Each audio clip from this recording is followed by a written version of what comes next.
এক বছরে এতদিন সবচেয়ে বেশি ২০০ বা তার বেশি রান করার বিশ্ব রেকর্ড ছিল ভারত, জাপান ও ইংল্যান্ডের ক্লাব বার্মিংহাম বিয়ার্সের। তবে সেই রেকর্ড এখন শুধু ভারতের। বুধবার সূর্যকুমার যাদবের নেতৃত্বাধীন দল রেকর্ডটা গড়েছে দক্ষিণ আফ্রিকার বিপক্ষে। আর রেকর্ড গড়ার ম্যাচটিতে জয়ও পেয়েছে ভারত। এদিন ৪ ম্যাচ সিরিজের তৃতীয় টি-20তে প্রথমে ব্যাট করতে নেমে ভারত তোলে ৬ উইকেটে ২১৯ রান।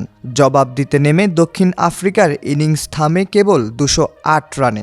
ম্যাচের সেরা হয়েছেন ৫৬ বলে ১০৭ রানের ইনিংস খেলা তিলক ভার্মা। সেঞ্চুরিয়ানে বুধবার স্কোরবোর্ডে ২০০ রান ছুঁয়েই টি-20র নতুন বিশ্ব রেকর্ড গড়ে ভারত। ২০২৪ সালে আজসহ মোট ৮ বার ২০০ রানের ঘর ছুঁয়েছে দলটি, যা আন্তর্জাতিক ক্রিকেট তো বটেই, স্বীকৃত টি-20তেও এক পঞ্জিকা বর্ষে কোনো দলের প্রথম।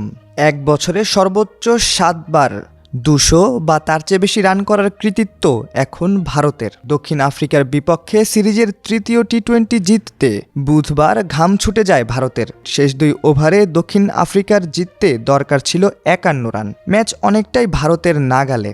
ওই সময় হার্দিক পান্ডিয়ার করা ১৯তম ওভারে ২ ছক্কা ও ৩ চার সহ ২৬ রান তুলে নেন মার্কো ইয়ানসেন। সমীকরণ নেমে আসে ৬ বলে ২৫ রানে।